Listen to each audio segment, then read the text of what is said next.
Welcome to the International Schools Podcast, where we discuss all aspects of technology and life in international schools, with new episodes live every 2 weeks. This podcast is sponsored by Apps Events. We're a Google for Education partner and active since the launch of Google Apps for Education in 2006.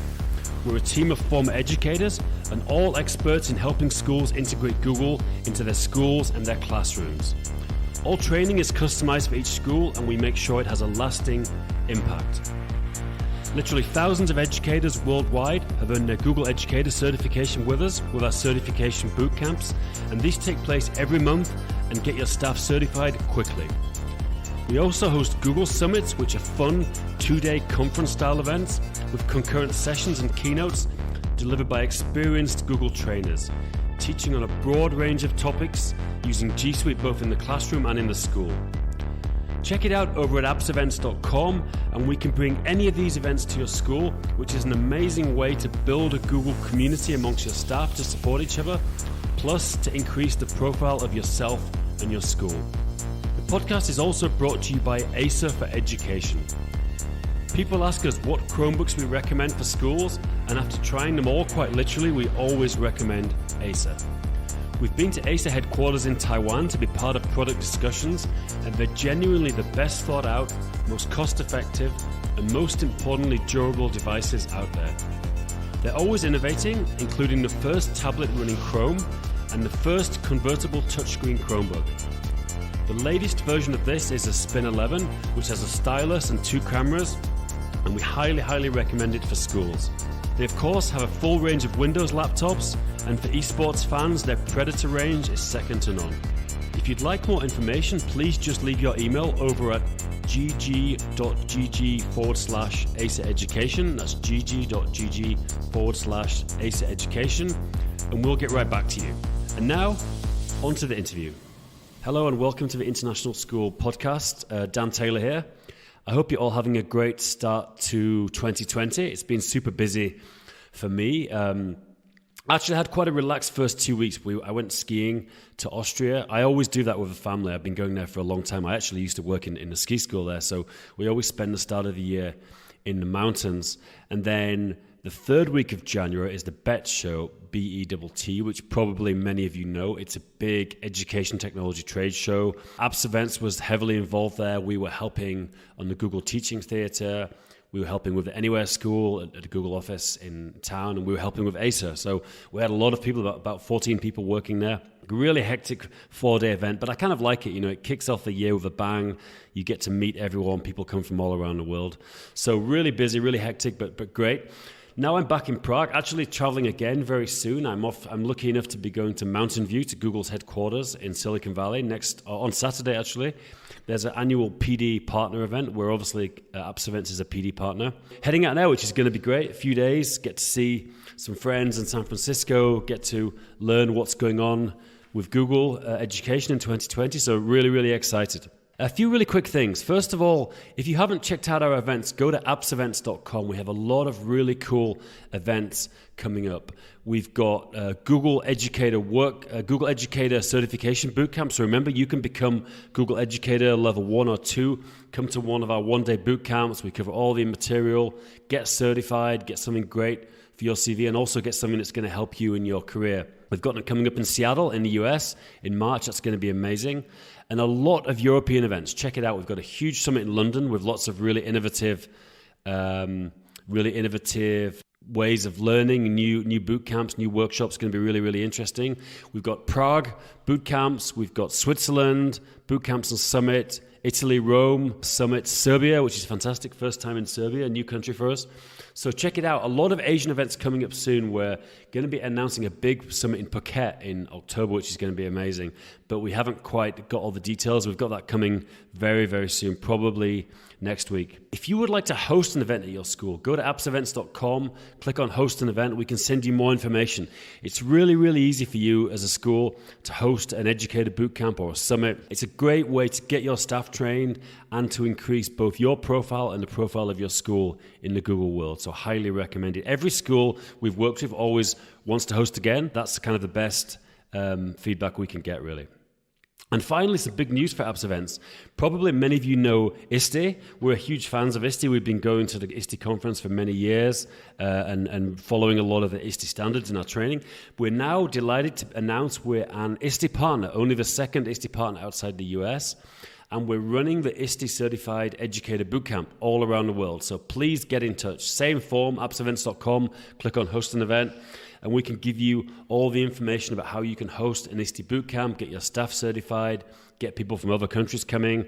Really fantastic experience. And we're going to be running a lot of these bootcamps. So please get in touch now to make sure you get your place because it's going to fill up. That's all.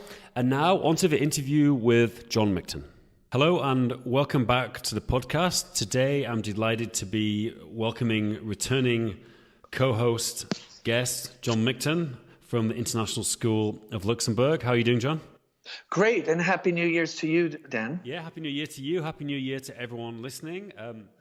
It's interesting, we started this podcast towards kind of middle to fourth quarter last year, and I didn't really have a goal, but it's been great. It's nice to start getting emails, people listening to it. The way we did it wasn't never to sort of promote anything. It was just. What I found with podcasting is you can get to talk to a lot of interesting people. Because I run two podcasts. I run this one and one called the Events Podcast, which is all about people running events. And in both cases, you get to talk to some really interesting people. And actually, podcasting is a networking tool. People don't realize it, and I didn't realize it till I started doing it. But you can say, "Hey, I run a podcast," and someone else who might be too busy to take your call, 9 times out of 10 is happy to jump on and have a chat on a podcast. Yeah, that's great. No, and I was, we were just talking before about how on the International Educators Technology Group, you're getting a lot of traction from the podcast, which is great. It's a good thing to encourage students as well in terms of publishing, being a creator, not a consumer. We talked about that on another episode. And it's very easy to do now. There's a bunch of tools and you can easily, like with this podcast, there's a tool called Podbean. There's a bunch of free tools and you can push it out to Spotify, to Apple Podcasts, to all the Android clients, to YouTube, everywhere and really get it out. So I think that's great. And I think the mistake people make is, I think this is the same problem with people who create content on YouTube is they run it and they only get like 10, 20 people listening and then they get a bit disillusioned and they just stop doing it, But I think you have to be persistent and it takes time to build an audience. Yeah, it takes a lot of time. I'm talking like when I talk to people, I've got a friend, Simon Whistler, you check him out online, he's a friend in Prague. He's got millions of YouTube users and podcast viewers and it takes years.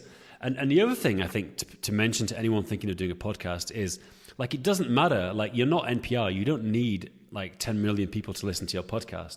If you connect to 30 interesting people and maybe, you get some new connections out of it. Maybe maybe you get a job out of it. Maybe you get invited to speak at an event. Maybe you help somebody else out. Like the numbers aren't as important as if you're reaching the people you want to reach. Absolutely. Interesting.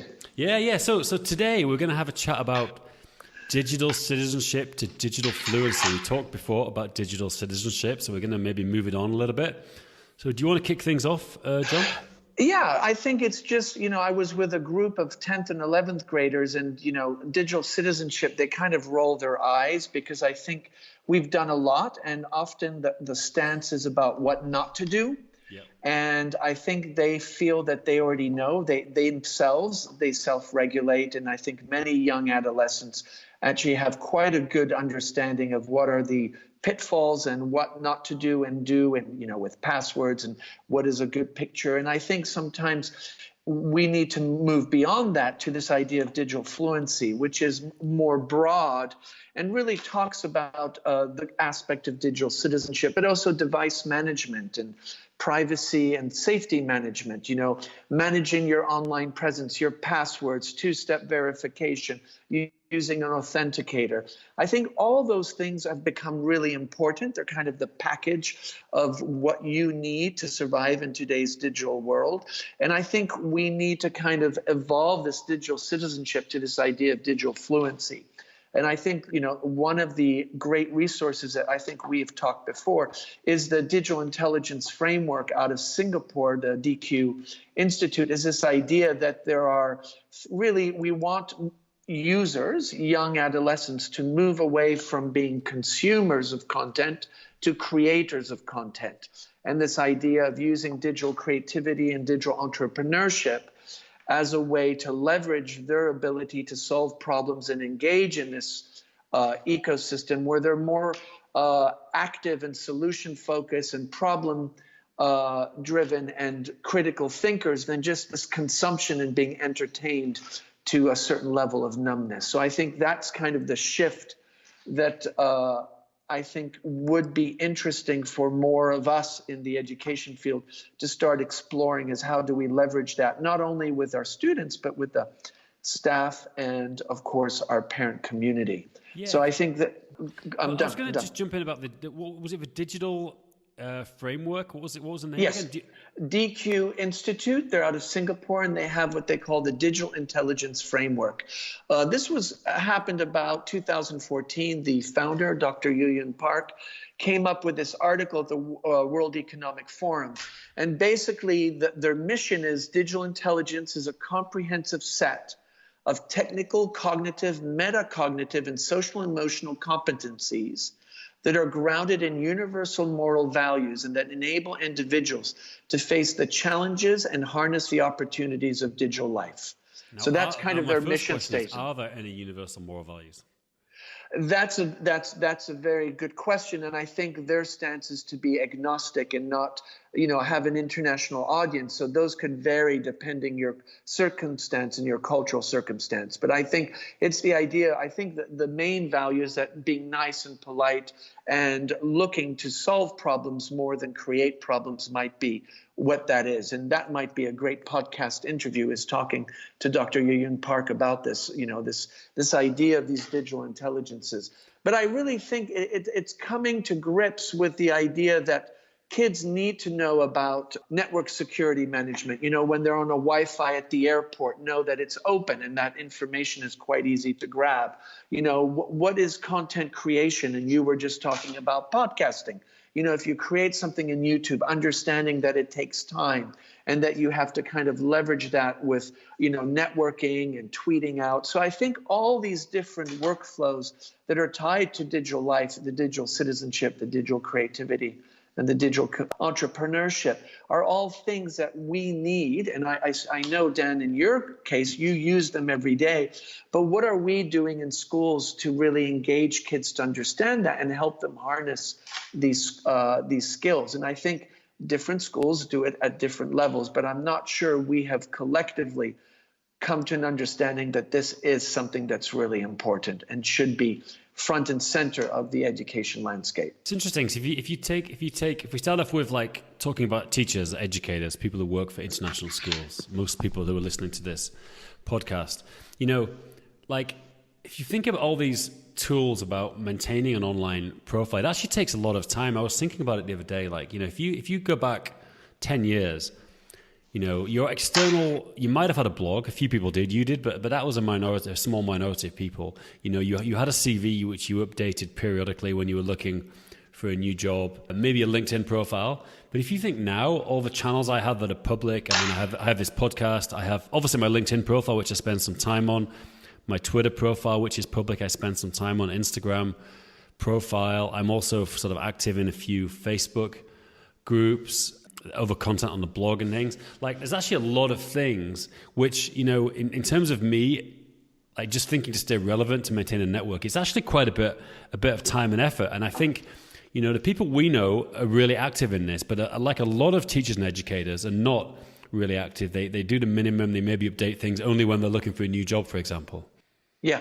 And I think that's a really good point, is the complexity of this. And I think for kids, they have this whole social media profile, be it on TikTok or Snapchat or Instagram. But the thing is, when they move at, say, 18, 19 into a university area and then think about profession, what are we doing to help them curate that professional footprint? And I think that's really important. And how do you get them to understand you need to separate? There's nothing wrong with having a social media presence and being social and entertaining and putting silly things up that your friends find funny.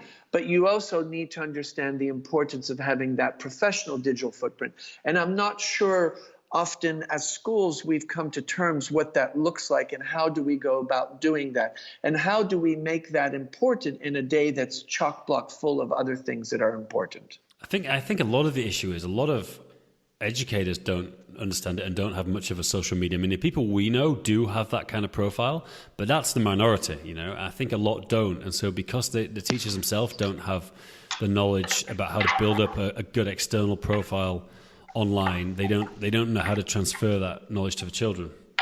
Yes, I agree. And I think, many people have a social profile, which is Facebook. I would say most educators that are in the group of, say, 35 to 60, that's going to be kind of an Instagram. Those are, the more common. And I agree. I think, what can we do as educators in schools to support teachers to maybe understand these competencies and why they're important? And how do you make those connections with their own life and their own professional discourse to understand that this is something kids need to be equipped with? And, too often I hear teachers say, oh, they're digital natives and they know everything. Kids actually are not digital natives, in my personal opinion. They're digital consumers. They're very good at consumption.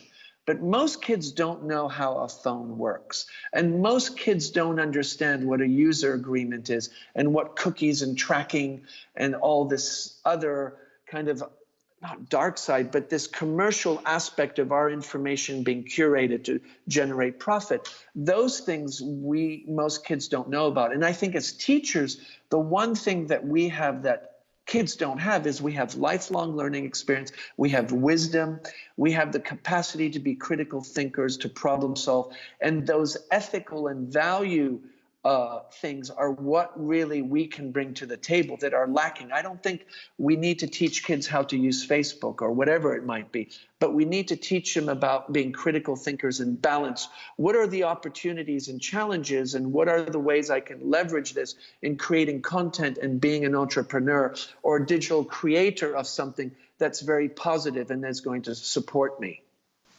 Yeah, definitely. What else? Anything else on ethics and values? I mean, is that something? What? How can that be? We're talking about digital citizenship, digital fluency. Like, how can ethics and values, be communicated in a way? Like, how could a school actually do that in practice?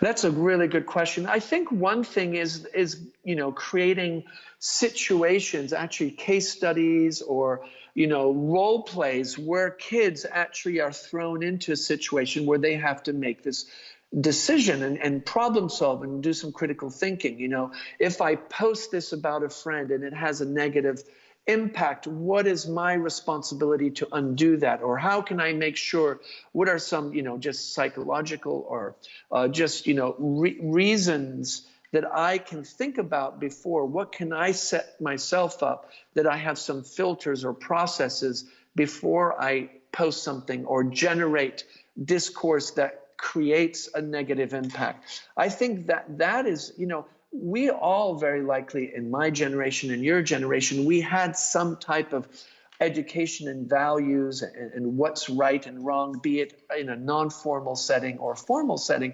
And I think it's about getting kids to understand that their digital experience on the phone, there's a high level of curation and somebody choreographing their experiences. What does that mean ethically for you as an individual if what you see on the internet actually is not what you have kind of independently with free will decided upon? It's based on an aggregation of your online behavior, and then the companies predict what your behavior might be, so they deliver that content based on that behavior. I think that's a big question. And I guess, but now we're talking about the ethics of the companies doing that, not teaching students ethics. That's like, it's teaching students that you're a pawn in somebody else's game and you're being served content, for generally speaking, you're being served content that'll that people want to advertise against, that can make the company money by selling ads, which is usually the way most of these platforms are generating money, you know. Yes, exactly. And I think... Or selling your data as a user in terms of, you know, what you're doing. Yeah. And, you know, when you talk to kids, they generally don't mind that the companies have their data. What they don't want is their parents to know their data, which is interesting. Well, I think somebody from my generation that was part of a world where privacy was very different, I'm a much more uncomfortable with what, you know, Shoshana Zuboff says in her book, This Age of Surveillance Capitalism. I'm much more uncomfortable with this. I think for me, what the fluency, the digital fluency, is getting kids to understand, at least be aware of this, and understand what are the moral implications. Why is it good or why is it bad? What are the positives and negatives? Because the fact is, most of these kids in the long run are going to be either programming the new social media, are going to be in decision-making positions with artificial intelligence. And if we don't equip them with some greater capacity to be critically thinking, and also some of these moral questions, that they have a greater understanding of the balance between the two, I think it becomes kind of dangerous if we don't address it, because we need them to understand there are pros and cons. And if they better understand the world that they are in currently, they might decide, you know what, I'm not okay with everybody taking all my information and turning around. So when I design this new app, I'm going to make sure it doesn't have this tracking aspect. And I think that's what I'm trying to say, is that we're not going to change the world, but we want to make sure that kids are equipped with enough critical thinking skills and awarenesses of how this all works and what are the challenges and opportunities and what are some of the implications. Yeah, can you tell us more about the book you mentioned, Surveillance Capitalism? Who was the author and what did they talk about? Yeah, so The Age of Surveillance Capitalism is by a professor called Shoshana Zuboff. And it's quite a big book. It's over 1,000 pages, and I think with about 250 footnotes. It's not something that you read lightly. It's really voluminous and extremely well researched. And what she talks about is this idea of behavior surplus, is the personal data that we leave on our devices and give away daily, based on the user agreements we make with these companies. So when you accept the cookies or you accept a user agreement, this agreement basically is giving permission to companies to monitor our behavior, not only online, but offline. And they basically track, collect, monitor, and analyze this. And then they turn this around into being able to better predict what we will do, and that gets sold to companies. So an insurance company might be coming into a city, and with this behavior surplus, they'll know how many people might have had issues with breast cancer, how many people are really fit, and that information allows them to curate a different policy, because they have much more information and know what are some of the variables that might give them the edge in being able to sell that product. So her book... It's only probably a few steps away from insurance companies then denying certain people coverage based on what factors they can find out about their health from things online and things like that, you know? That's, I guess, absolutely. I think that's the darker side of this is, you know, as companies have more of this information and longitudinally, what does that mean for the idea of free will? And, you know, if you go on a march or you in a demo, and then now we are seeing it, you know, you had mentioned it when we were offline, this whole tracking in China and these social points. You know, I think people often don't realize Facebook is not really interested in me. They're interested in my behaviors and the behaviors that I associate with other behaviors. So when I post pictures, it's not really my face they're interested in. They're interested in all the faces I'm putting up and getting their AI to start better understanding how to recognize these different faces. So my Facebook feed really is a playground for a lot of this technology to try things out and better learn and better understand, so that then can be used for a different purpose. So for example, maybe facial recognition is then sold to a company or to a government, and then they have a better hold on a group of people based on this technology.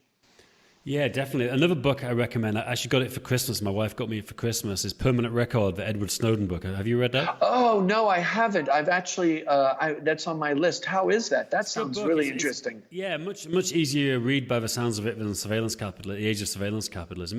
It's a really interesting story. You know, he gets into his whole background working for CIA as an operative, and then as a contractor, and how he discovered that the government was basically taking kind of a hosepipe from all these, from the phone companies, from Facebook, from everyone at Microsoft, and just getting everyone's, data, which isn't supposed to be the case. So it's much more focused on government getting your data than the companies. But but then he just gets into his whole story, which is amazing. You know, I guess, he was on the run. He ended up in Hong Kong. He was trying to get to Ecuador, and then ended up getting stopped in Russia when they managed to cancel his passport when he was on transit in Russia. So that's why he kind of got stuck there. But really, really fascinating book, and I recommend everyone to read it. Excellent. So, Dan, I'm wondering, in your role, you're an entrepreneur, you have a company, you work with many different people. How does, this kind of idea of digital intelligence is people understanding, how to manage their networks, to manage your online profile, having a good understanding of how to promote and use social media for professional capacity. How important is that to the people that you work with and that you hire and get to support you in training and things like that? Is that something that you consider? Yeah, it's everything. I mean, if somebody, if you take, say, someone who's going to present, we run a lot of boot camps for Google, and actually we're going to have a new announcement, which I can't make yet, but we're going to be working with on some other really interesting boot camps very soon, and summits. Like, if you have a presenter who has a big social media reach, so we work with people that have a YouTube channel, or they have a podcast, or they have just a lot of Twitter followers. Like, it makes a difference. You want to work with them, but I guess as an entrepreneur, we talked a lot about the downsides of these things, but as an entrepreneur, you focus on the pluses, because unless you're kind of an idiot, you're not getting involved in flame wars and online. You're not posting questionable material. You just kind of know that. You don't do that. It's not going to help you, Exactly. And I think that's so important is, I think, we need to understand there's a lot of positive about all this. And there's a lot of ways that we can better the world and change it, I think. And I think your point's a really important one. Yeah, I mean, like I said right at the beginning, I mean, just doing this podcast, take a really simple thing. This is a really, it's focused on international school educators. It's a lot of fun. Like I mentioned, I get right now 3 or 4 emails a week from people I don't know who listen to it. That number's going up. 6 months ago it was nobody was emailing me. And obviously it's like the point, I guess, the interesting point from an entrepreneur type of viewpoint is it takes a lot of time. You can't deny that. Like, to me, to do these 2 podcasts, just to update everything, it's a part-time job. Yeah, that's the reality. Yeah. And for you, I mean, when you have a trainer that comes on board, do you check their social media to make sure they're not, representing something that your organization doesn't? I mean, are you looking for that professional social media imprint over the more social? Is that important? I think it's even more connected than that. I think most trainers who get in touch with us, or we find out about it's through their online profile. I think that's how we know about them in the first place. I mean, in some cases, it's just a straight introduction from someone or someone that comes to one of our events. But more and more as we get bigger, it's just like we'll be interacting with someone online, and we'll see they're in the same kind of, Google for education interest. And then we'll get in touch with them about presenting it, or often they'll just inquire, So I think it's even deeper. It's actually, the reason we work with a lot of people now is it's online first, as opposed to, I mean, social proof trumps everything. If you recommend someone and someone you trust recommends someone else, that always beats online. But more and more, people are coming through the online, not the recommendation route, Yeah.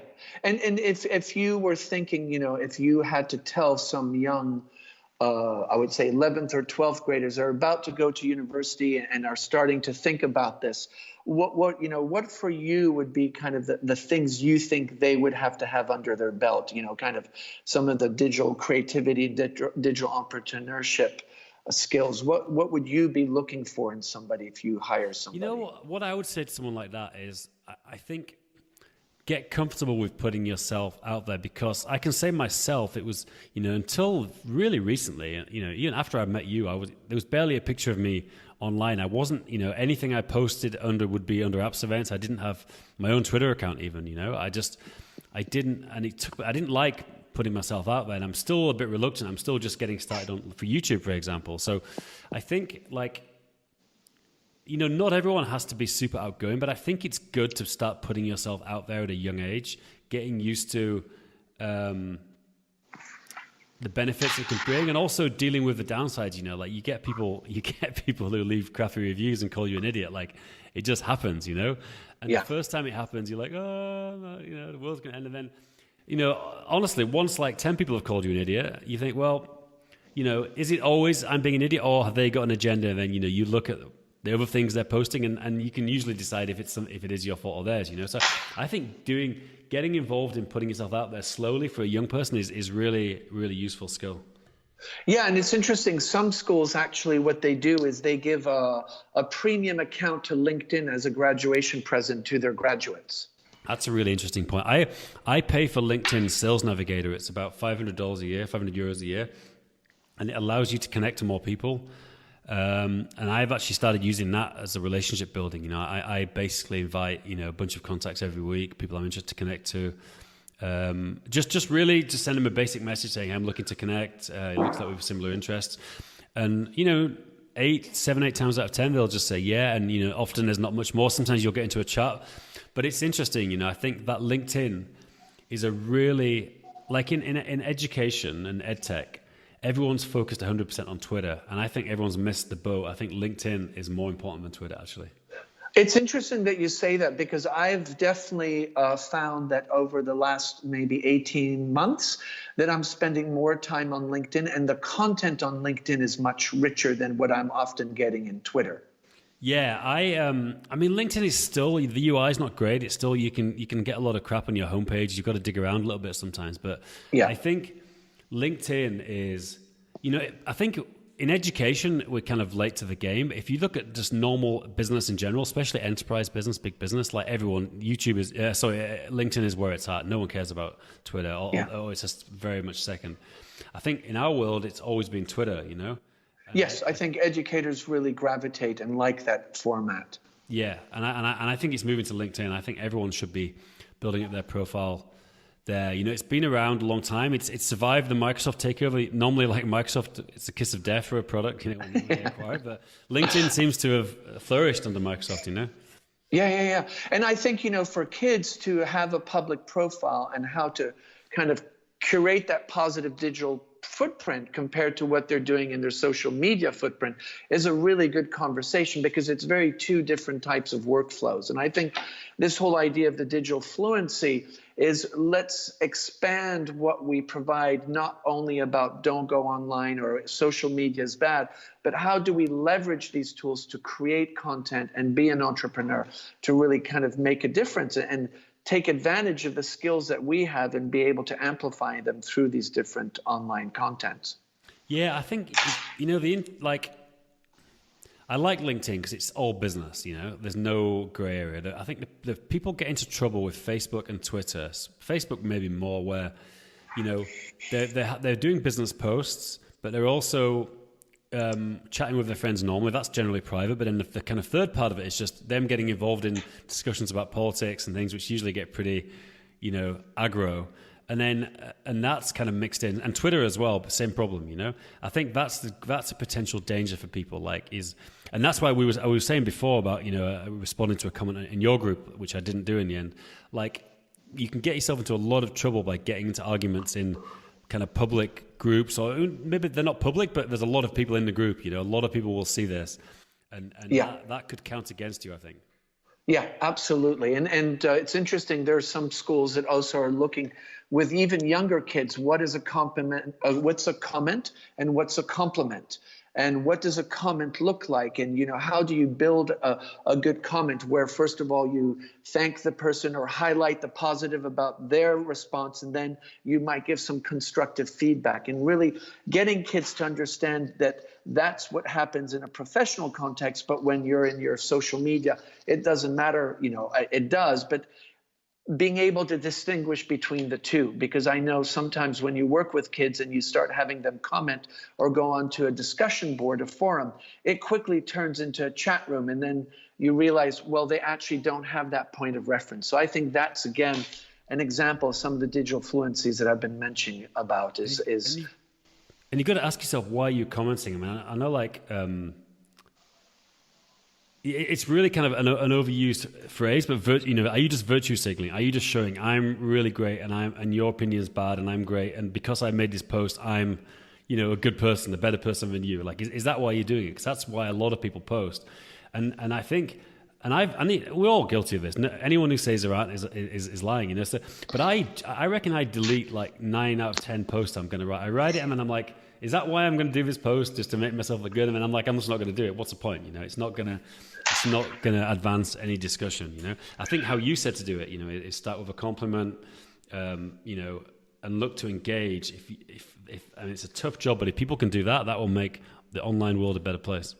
Yeah, absolutely. And I love the fact that you're describing this idea that you post and then you have that critical capacity to really self-reflect and say, is this really good or not? And I think that's what I'm saying about digital fluency. We need to equip kids to know how to do that, and where it becomes just an automatic behavior, and I think is what can we cognitively support them with in, being good digital citizens, but also great digital creators of content. So I think that's the message. Great. Well, I think that's a good place to finish, John. Great to catch up again, as always. Yes, lovely as always, Dan. Thank you. It was a good chat. Sounds good. Speak soon.